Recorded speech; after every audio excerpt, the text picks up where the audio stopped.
முடிச்சிடறேன். திரும்பின இடமெல்லாம் கருவேலங்காடு, தண்ணி கிடையாது, விவசாயம் கிடையாது, மக்கள் வெளியில போய் வேலை பார்க்கறாங்க. முதல் காரணம் நீர் மேலாண்மை எல்லாம் நம்ம பண்ணி இருக்கணும். இன்னொன்னு நம்ம பெரிதாக ரியலைஸ் பண்ணாத விஷயம், தஞ்சாவூருக்கு அடுத்து ராம்நாட்ல தான் நமக்கு சிறுதானியங்கள் விளைச்சல் இருக்கு. உலகமெல்லாம் சொல்றாங்க கம்பக்குள குடி, அதை சாப்பிடு, இத குதிரவாளிய சாப்பிடுன்னு.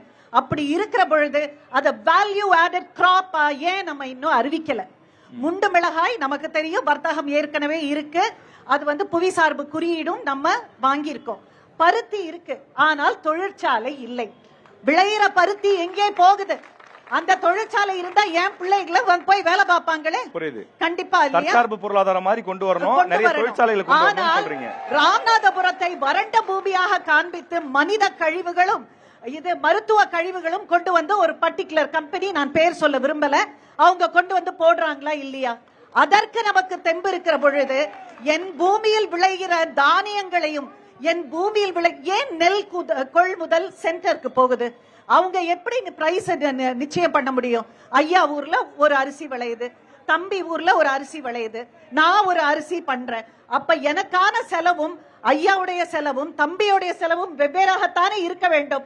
அப்படி இருக்க ஏன் சென்டர் சொல்லுது பிரைஸ் நிர்ணயம் எப்படி பண்ணலாம்? நீங்க நார்த்ல உட்கார்ந்துகிட்டு தமிழ்நாட்டுல ராமநாதபுரத்துல விளையிற விளைச்சல் எல்லாத்துக்கும் நீங்க இது விலை நிர்ணயம் பண்றீங்க. புரியுதுங்களா? உங்களுடைய வரைவு அறிக்கையில கூட நீங்க சொல்லிருக்கீங்க, தேர்தல் அறிக்கையில சொல்லிருக்கீங்க, விவசாயிகள் அவர்களுடைய பொருளுக்கான விலையை அவர்களே நிர்ணயிக்கணும்னு சொல்லிருக்கீங்க. புரியுது. உங்களை அட்வைஸ் பண்ணல, இத பண்ணுங்கன்னு சொல்ல. வரைவை உங்கள் ஊரை பற்றி நாங்கள் பேசுகிறோம், அந்த வரைவை தயவு செய்து ஒரு முறை படித்து பாருங்கள். எப்படிப்பட்ட ஒரு விரிவான வரைவு, எப்படிப்பட்ட சாத்தியக்கூறு அதுல இருக்கு. எஸ், இல்ல உங்க ஊரை பத்தி பேசணும், பிரிச்சு பேசுனீங்க, அதனால கேட்டேன். என்னங்க? இல்ல இது உங்க ஊர் தானே? நம்ம ஊர். ஐயோ, என் தந்தை பிறந்த ஊருங்க, தாயும் தந்தையும் பிறந்த ஊர். நான் சொல்வேன் கனவு